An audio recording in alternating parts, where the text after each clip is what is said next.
हे केशव, तुम्हारे कहे अनुसार यदि फल प्रारब्ध ने अपनी मर्जी से देना है तो फिर प्राणी को कर्म करने की आवश्यकता ही क्या है?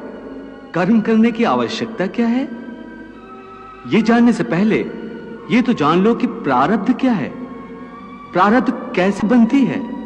हे केशव, प्रारब्ध क्या है उसे जानने में क्या मुश्किल है? यह तो सीधी सी बात है कि जो भगवान की इच्छा है वही मनुष्य का प्रारब्ध होती है। नहीं अर्जुन, नहीं, यह धारणा सत्य नहीं है। क्यों सत्य नहीं है? क्योंकि मैं किसी के प्रारब्ध नहीं बनाता, ना मैं किसी प्राणी के कर्म अथवा कर्म फल के हिसाब में दखल देता हूं। इसलिए प्राणी की प्रारब्ध बनाने में मेरा कोई हाथ नहीं होता। फिर कौन बनाता है प्राणियों का प्रारब्ध? प्राणियों के अपने कर्म। अर्थात ये कि प्राणी जैसे कर्म करेगा उसका वैसा ही फल पाएगा।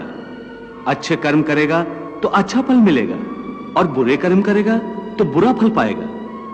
यही जो प्राणी के अच्छे बुरे कर्मों के अच्छे बुरे फल का हिसाब है, इसी को प्रारब्ध कहते हैं।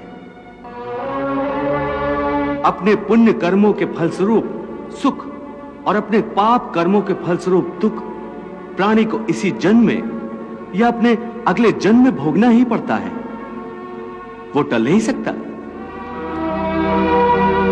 इसलिए अकर्मण्य हुए बिना निरंतर अपने धर्म के अनुसार कर्म करते जाओ और मन में यह पक्का विश्वास रखो कि जिस नियत के साथ तुम कर्म करोगे उसी नियत के अनुसार तुम्हें फल अवश्य मिलेगा। कर्म का यह अटल विधान है, इसमें कभी किसी के साथ अन्याय नहीं हो सकता।